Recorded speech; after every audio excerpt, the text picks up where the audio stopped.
The Owl House, the Disney animated series created by Dana Terrace, finally came to its conclusion on the 8th of April 2023. Naturally, this has meant a lot of things to a lot of people. This show captured the hearts and imaginations of all kinds of viewers.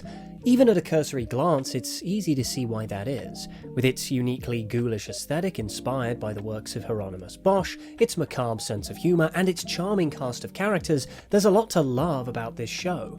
Moreover, I think the way it combines all of these elements lends towards a thoroughly unique experience. I'm not going to be the person to say that this show is perfect. It's not. But it achieves possibly the highest compliment I could give any film or television series. There's nothing quite like it. It's inimitable, and you'll be hard-pressed to find the Owl House experience anywhere else, even in the isekai genre.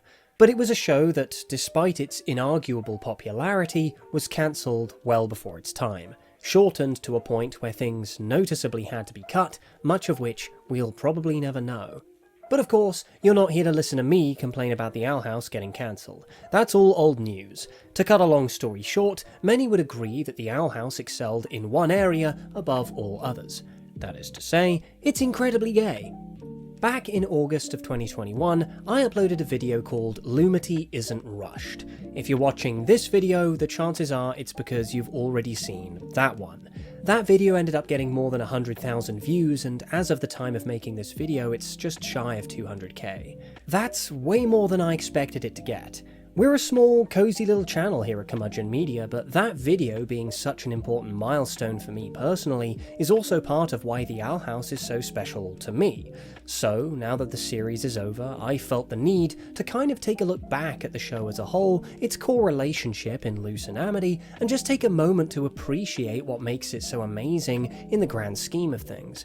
So, welcome back to Curmudgeon Media. My name's Tom, and today we're going to be talking about why Lumity is perfect. Perfect is a big word, and I'm exaggerating a bit for effect, but to be honest, I don't actually care. Nothing is ever perfect, and perfect is itself a stupidly high standard to hold art against. But to me, the relationship between Luz and Amity, how it's explored, and how it's represented on screen really is perfect. I've talked in previous videos about the trajectory that led us to this point, how shows like The Legend of Korra, Steven Universe, and She-Ra paved the way for queer representation in Western animation. I can already sense a few viewers angrily typing in the comments about how Steven Universe is problematic, how Catra is toxic, and how Korrasami comes out of nowhere. I got enough comments like those in my last few videos on the topic, so let me spare you all the trouble by saying that I don't care, and whether or not these particular examples landed for you personally is completely beyond the point. The point is that they existed in the first place, and in a time when it was rare and difficult to get that kind of content on screen in that kind of media. We've all heard the stories of how the Korra showrunners had to fight for what little screen time they could get for Korra and Asami. We've all heard about how Steven Universe faced cancellation for the Ruby and Sapphire wedding. You can find more in-depth content on this elsewhere, including this very channel, but with every step forward, the bar gets raised just that little bit higher. So let me start by saying that the Owl House did more than just raise the bar a little bit with Luz and Amity. They pushed the envelope in some really crucial ways that amount to more than just a small step in the realm of queer representation. It's more than just an openly queer relationship in a cartoon. It's an openly queer relationship for the main character of the show, who is herself openly bi and gender non-conforming. And if you're like me and this stuff means something to you personally, nothing else quite hits the same after that. The quiet queerness of side characters in shows like Moon Girl are sweet and necessary in their own way, but they still sit on the margins of their story in a way that Lumity doesn't. In a post-Owl House climate, it becomes all the more noticeable when certain shows and movies settle for a compromise by shuffling their queer characters into the background or just leaving it to implication alone.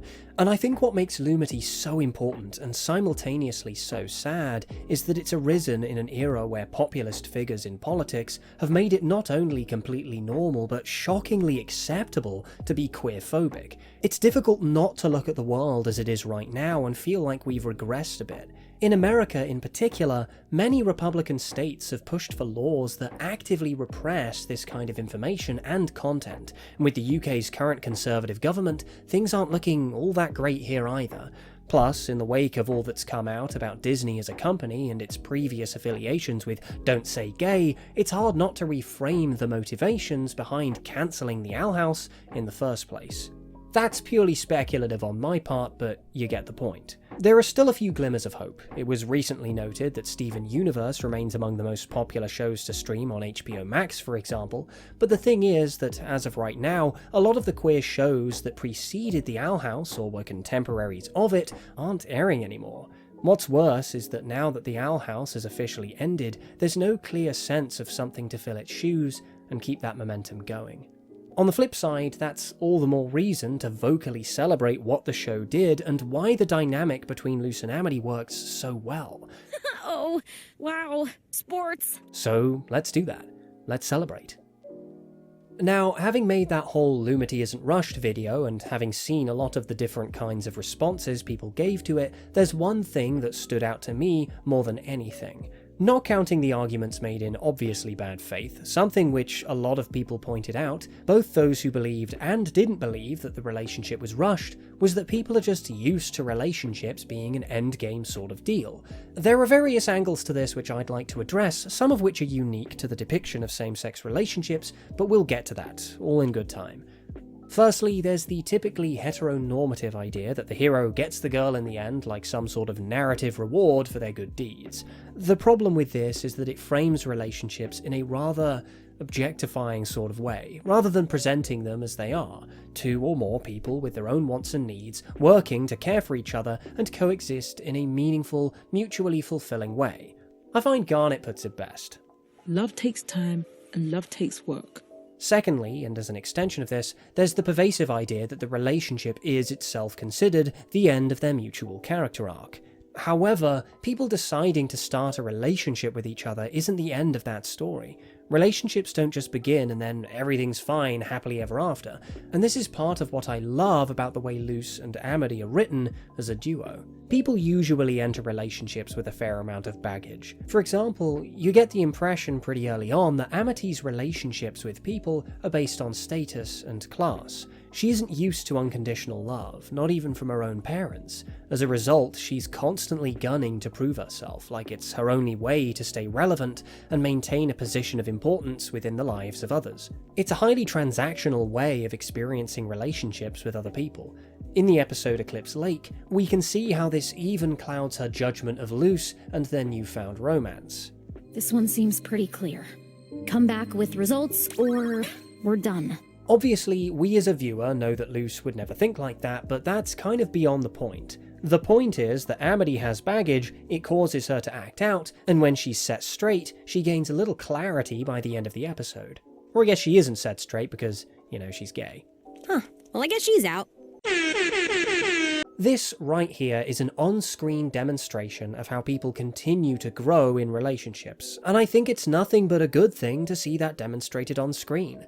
That said, it doesn't change the fact that the relationship as endgame mentality is a very pervasive and stereotypical one in popular media.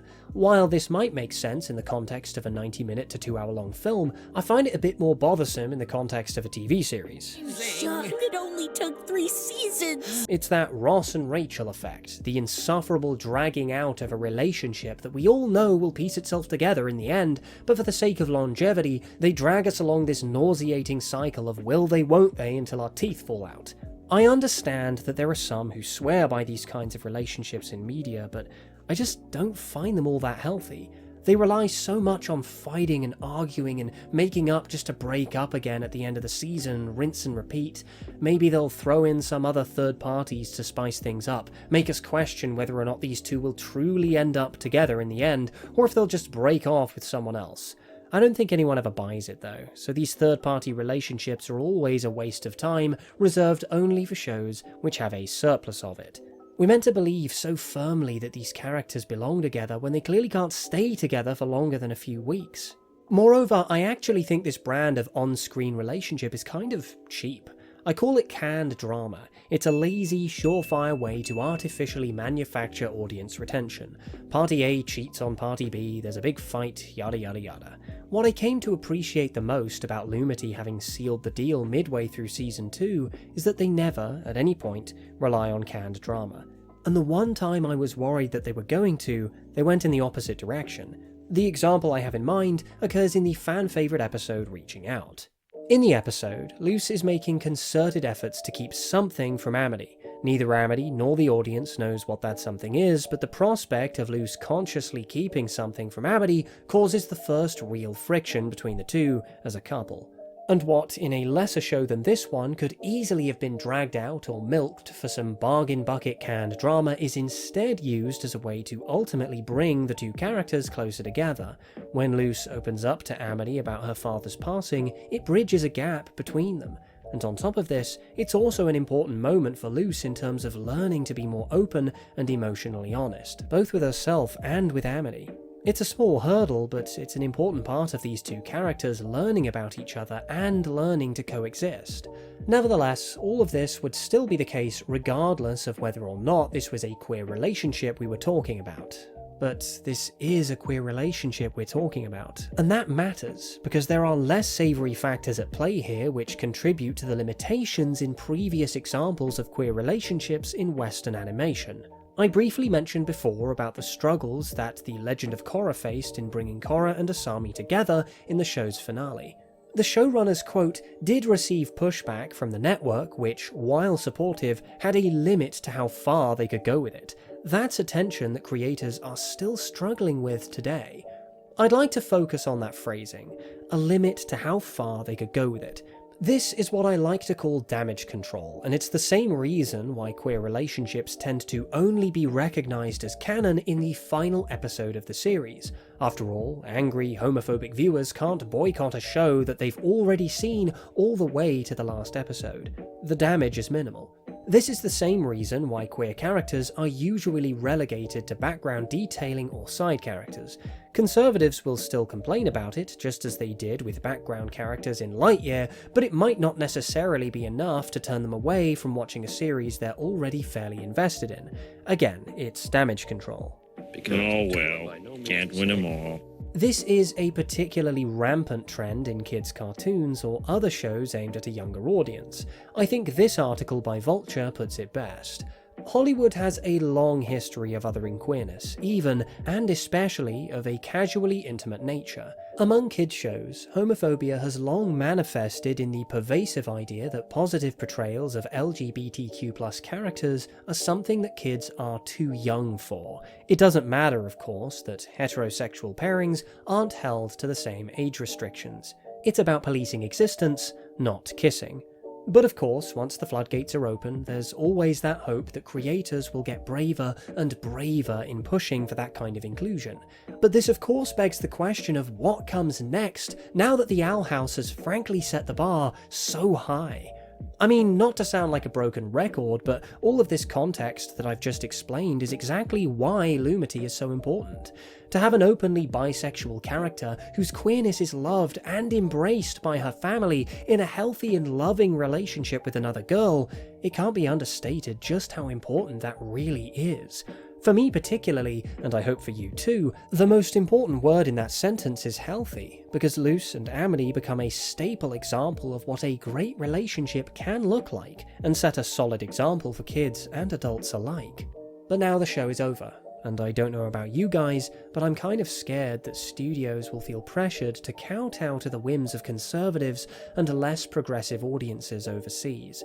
For example, it took so long for Marceline and Princess Bubblegum of Adventure Time to become a canonical couple because the series aired in places where homosexual relationships are illegal. But hey, maybe they won't. Maybe the next big moment is just on the horizon. We'll just have to wait and see.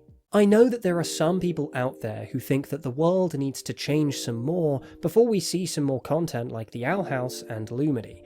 But I, for one, am of the mind that it's exactly these kinds of shows and their popularity which encourage that change to happen in the first place. On that note, I'd like to end this video by sharing some other things I noticed after I posted that first Lumity video.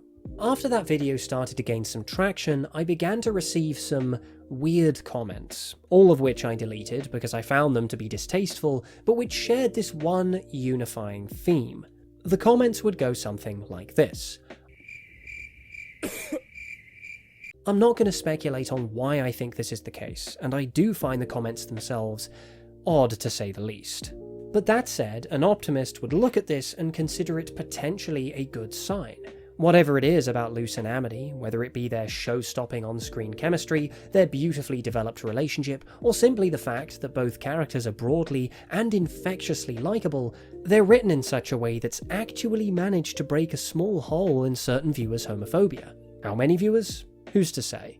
But I hope that's worth something. So I guess that just about sums it all up. Lumity was a beautiful, loving relationship between two girls which provided a platform for the mutual growth of both characters. It was an unabashedly queer relationship that was built up and canonized halfway through the series, and while we'd all have loved to have seen more of them in a world where the Owl House wasn't unceremoniously cancelled, what we did get was very positive and a standout example for shows to come. And that, in my opinion, is why Lumity is perfect. Thanks for watching, everyone.